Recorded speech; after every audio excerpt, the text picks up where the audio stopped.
Petite vidéo aujourd'hui pour vous montrer un peu le processus de tri pour mes photos. Quelque chose qui peut prendre beaucoup de temps, mais j'ai un logiciel qui est super et qui m'aide énormément, surtout dans la première partie de tri. Donc j'importe toutes mes photos dans un premier dossier, je vais nommer avec les noms des mariés et je vais l'appeler en gras Aftershoot. Donc c'est le logiciel que j'utilise. Et là, on va avoir toutes les photos du mariage que j'ai prises. Il y en a beaucoup, entre 5 et 6 000. Il y a presque 160 gigas de photos. C'est tous du brut, tous du raw. C'est pour ça que ça pèse si lourd. Et il va falloir trier tout ça pour commencer les retouches. On va directement dans le logiciel Aftershoot.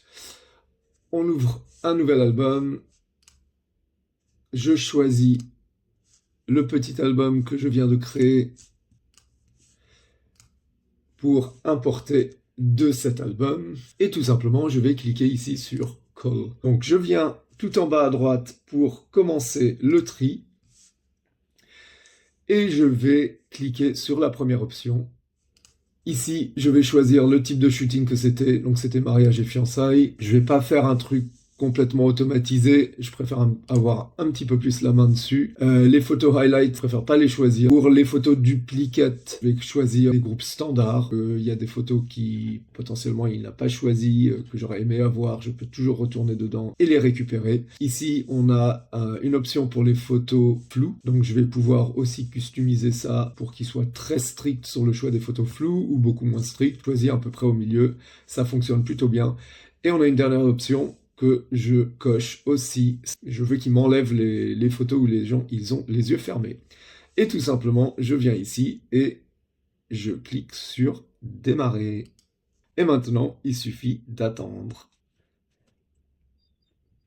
Et voilà, Aftershoot a fini le boulot. Donc, sur un total de 5500 photos, il m'a sélectionné 2297. Toutes mes sélections sont en vert ici. Les photos qui pensent sont floues, il les a mis en rouge, donc ça sera à vérifier.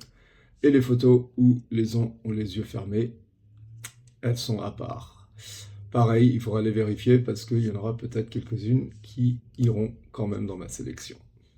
Et voilà, maintenant j'ai plus qu'à exporter mes 2000 photos directement dans Capture One, dans le deuxième dossier, qui va s'appeler la même chose que le premier dossier, mais sans le mot Aftershoot. Comme ça, quand le travail sera complètement fini, je pourrai effacer le gros dossier avec toutes les photos.